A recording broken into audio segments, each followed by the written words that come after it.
Si maintenant vous vous retrouvez dans la situation suivante, vous avez toutes les images qui sont bien importées, tout est bien réglé au niveau de la résolution, mais vous avez ici un point d'interrogation qui apparaît dans les liens, et même à l'ouverture de votre fichier InDesign, vous avez eu un message qui vous indique qu'un lien est manquant et qu'il faut rééditer le lien. En fait, ici, il s'agit d'un problème de lien, de chemin d'accès entre le fichier InDesign et vos images. Si je vais sur le bureau pour voir d'où je viens, voilà mon fichier InDesign et voilà les trois photos qui sont utilisées, les trois documents qui sont utilisés dans InDesign. Je vous ai dit plusieurs fois en fait que dans InDesign, vous avez un document qui fait appel aux images, voilà, qui sont reliées en fait au fichier InDesign, mais que les images ne sont pas réellement intégrées dans le fichier InDesign.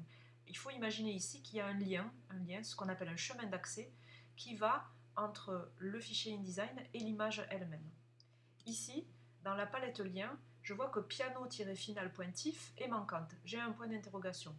Et effectivement, si je regarde le chemin d'accès, alors je suis sur un Macintosh avec mon disque dur, dans la partie User, administrative, Desktop c'est le bureau, et sur le bureau, normalement, l'image qui était reliée dans ce bloc-là, donc puisque c'est le bloc d'en bas, l'image qui était reliée s'appelait piano slash final, pas slash, underscore final.tif. Et qu'est-ce que je peux constater? Que sur mon bureau, effectivement, j'ai une image piano, mais vous voyez que le nom a été modifié. J'ai volontairement modifié le nom pour vous montrer l'erreur. Si jamais vous prend la fantaisie de changer le nom d'un fichier qui est relié à l'intérieur d'un document InDesign, vous allez générer ce genre d'erreur-là.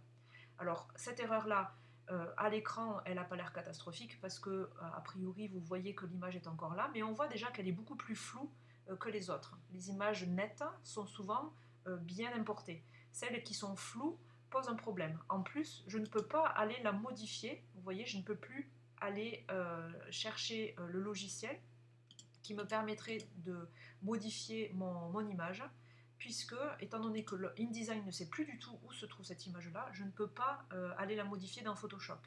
Donc en fait, pour régler ce problème-là, il faut absolument rééditer, c'est ce que vous dit ici la consigne, rééditer le lien, cliquez 2 fois pour rééditer le lien, vous pouvez cliquer ici ou ici, rééditer le lien, et vous allez remontrer le chemin d'accès à l'image. Donc là pour moi c'est sur le bureau, et je sais que mon piano se trouve ici, mon vrai piano bien net se trouve ici.